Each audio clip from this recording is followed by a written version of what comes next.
بسم اللہ الرحمن الرحیم الحمد للہ الذی خلق الانسان وعلمہ البیان الصلاة والسلام علی سید الانبیاء والمرسلین وعلی آلہ واصحابہ اجمعین وعلی عباد اللہ الصالحین اما بعد فاعوذ باللہ من الشیطان الرجیم بسم اللہ الرحمن الرحیم وَأَمَّا بِنِعْمَةِ رَبِّكَ فَحَدِّثْ صدق اللہ مولانا العظیم۔ نبی کریم رؤوف الرحیم صلی اللہ علیہ وسلم نے ارشاد فرمایا، جو شخص مجھ پر ایک مرتبہ درود بھیجتا ہے اللہ تعالیٰ اس کے لیے عافیت کا ایک دروازہ کھول دیتا ہے۔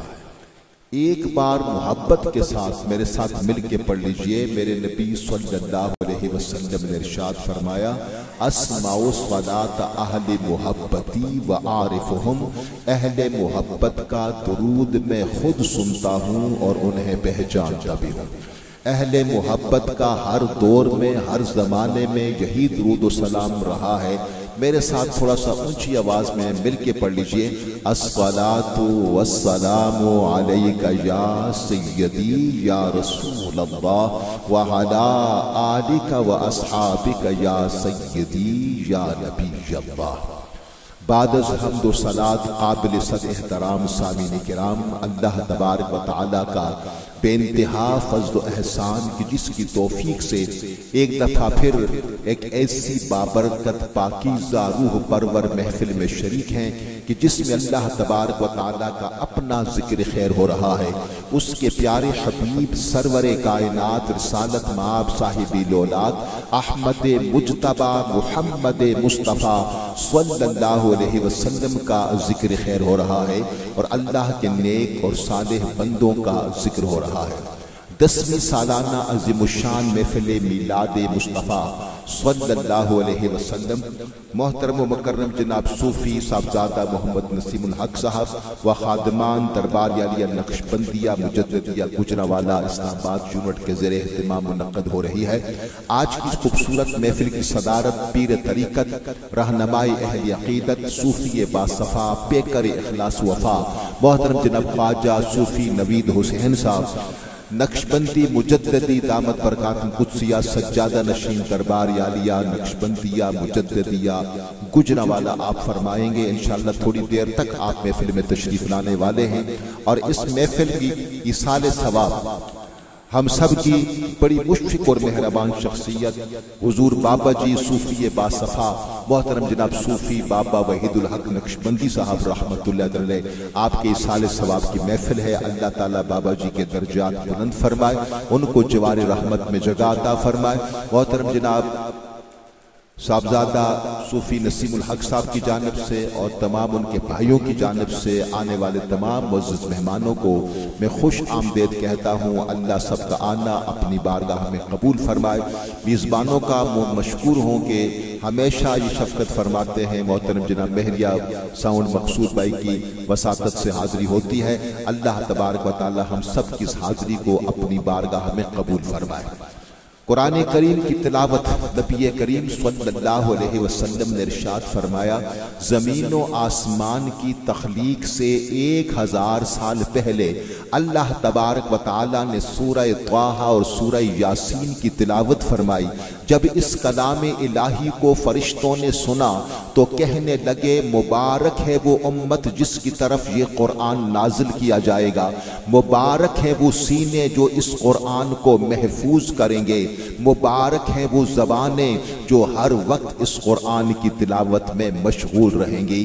عالم اسلام کے عظیم قاری قرآن محترم جناب قاری محمد گلزار مدنی صاحب کے صاحبزادے، جنہیں اللہ تبارک و تعالیٰ نے بڑی عزتوں سے نوازا ہے، کم سنی کی اس عمر میں اللہ نے آپ کو عظیم قاری قرآن بنایا ہے۔ قاری محمد حماد، آپ قرآن کریم کی تلاوت سے آج کی خوبصورت محفل کا آغاز کرتے ہیں۔ محترم جناب قاری محمد حماد۔ اعوذ باللہ من الشیطان الرجیم،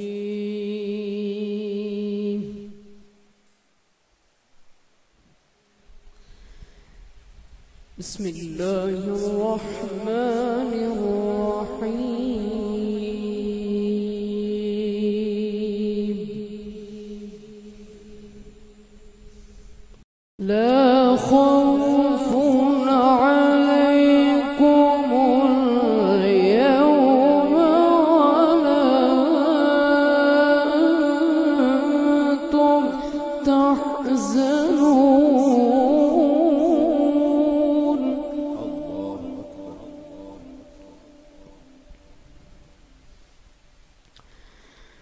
ادخلوا الجنة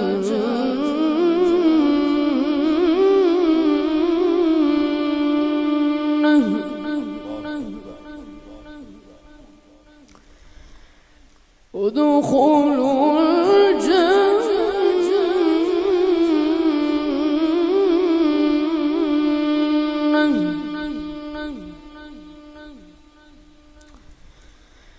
ادخلوا الجنة أنتم وأزواجكم تحبرون.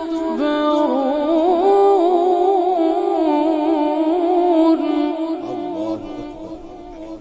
ما شاء الله ما شاء الله.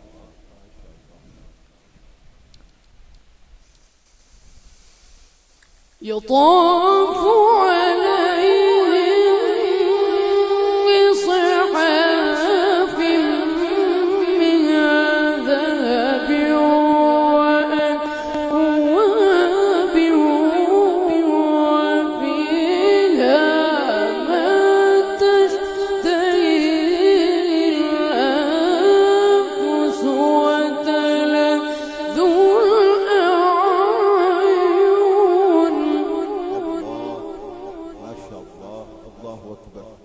اللهم بارك.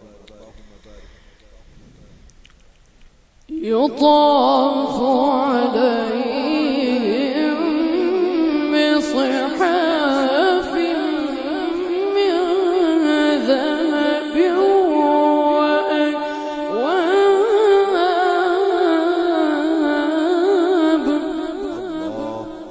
الله أكبر. يطاف عليهم بصحاف من ذهب وأكواب.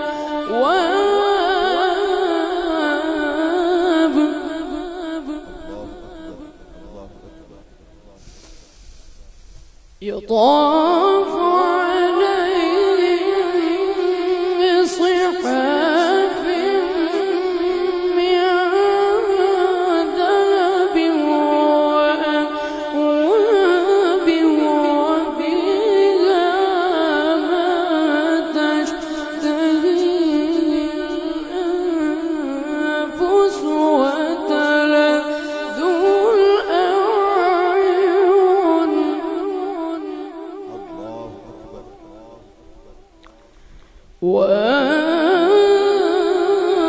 وأنتم فيها خالدون.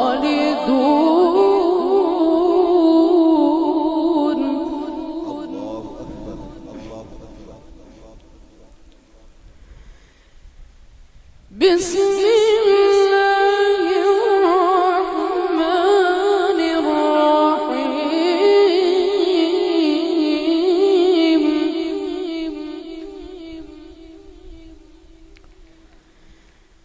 بسم الله الرحمن الرحيم. والضحى والليل إذا سجى ما ودعك ربك وما قلى وللآخرة خير لك من الأولى ولسوف يعطيك ربك فترضى.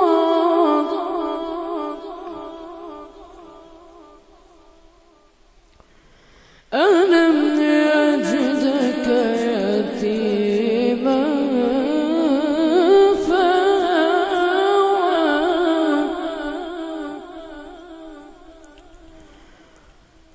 ووجدك ضالا فهدى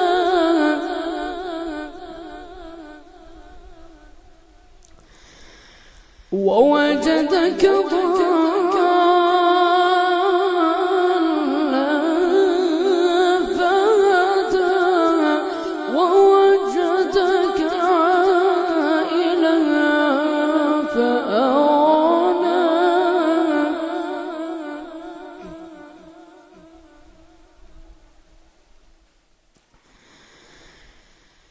والضحى والليل إذا سجى ما ودعك ربك وما قلى وللآخرة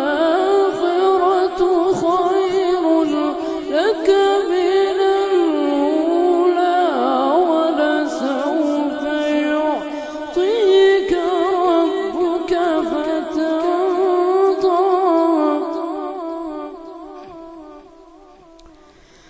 ألم يجدك يتيما فآوى ووجدك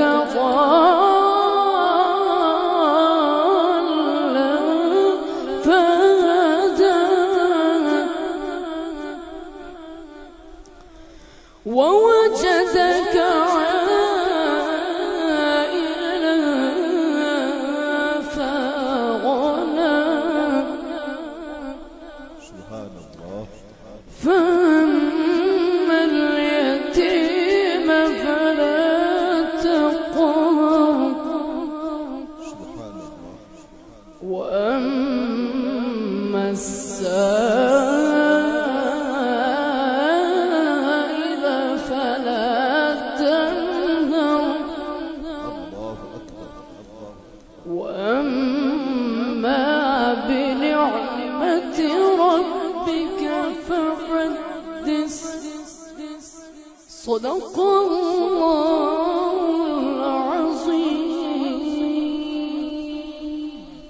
ماشاءاللہ ماشاءاللہ. ایک دفعہ کہہ دیجئے سبحان اللہ. تھوڑا سا اونچا کہہ دیجئے سبحان اللہ سبحان اللہ. بڑے خوبصورت انداز میں قرآن کریم کی تلاوت سے ہم سب کے دلوں کو منور فرما رہے تھے محترم جناب قاری محمد حماد. اللہ تبارک و تعالیٰ اس بچے کی عمر میں، صحت میں، آواز میں، انداز میں، سوز و گداز میں برکتیں عطا فرمائے.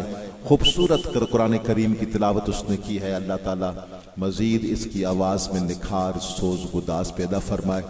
بہت خوبصورت تلاوت کی ہے. قرآن کریم کا شوق ہر بچے کو ہونا چاہیے، بڑوں کو ہونا چاہیے.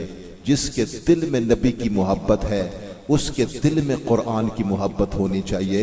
اور قرآن کی محبت کی دلیل یہ ہے کہ قرآن کی تلاوت کی جائے، قرآن کو پڑھا جائے، اور اپنی مرضی سے نہیں. اقرأوا القرآن بلحون العرب، قرآن کو اہل عرب کے لہجے میں پڑھو. ذرا کہہ دو نا سبحان اللہ سبحان اللہ. اپنی مرضی سے نہیں، اہل عرب کے لہجے میں پڑھو. اور اہل عرب کے لہجے میں پڑھنے کے لیے کسی مجود کے پاس، قاری کے پاس بیٹھنا پڑے گا اور تجوید سیکھنی پڑے گی. اور ماشاءاللہ قاری صاحب نے، یہ قاری صاحب کے لیے صدقہ جاریہ ہے. قاری صاحب کے لیے صدقہ جاریہ ہے. جس طرح آپ سنتے رہتے علماء کرام سے کہ باقی بندہ جب دنیا سے چلا جائے اس کے اعمال کا سلسلہ ختم ہو جاتا ہے، لیکن 3 اعمال ایسے ہیں جو اس کا ثواب اس کو ملتا رہتا ہے بندہ دنیا سے چلا بھی جائے. ایک علم نافع، دوسرا اولاد صالح، تیسرا صدقہ جاریہ. ذرا کہہ دینا سبحان اللہ. تو الحمدللہ یہ اولاد صالح پھر قرآن پڑھنے والی اولاد ہو تو جس وقت تک قرآن پڑھتی رہے گی قاری صاحب کے بزرگوں کو اس کا ثواب ملتا رہے گا. اللہ تعالی ہمارے بچوں کو بھی ایسا شوق عطا فرمائے، سب کو قرآن کریم پڑھنے کا شوق عطا فرمائے. میرے نبی نے ارشاد فرمایا جو دنیا میں قرآن کی تلاوت کرے گا قیامت کے دن قرآن اس کی شفاعت کرے گا. اللہ ہم سب کو حسن عمل کی توفیق عطا فرمائے. قاری صاحب بھی تشریف لا چکے ہیں.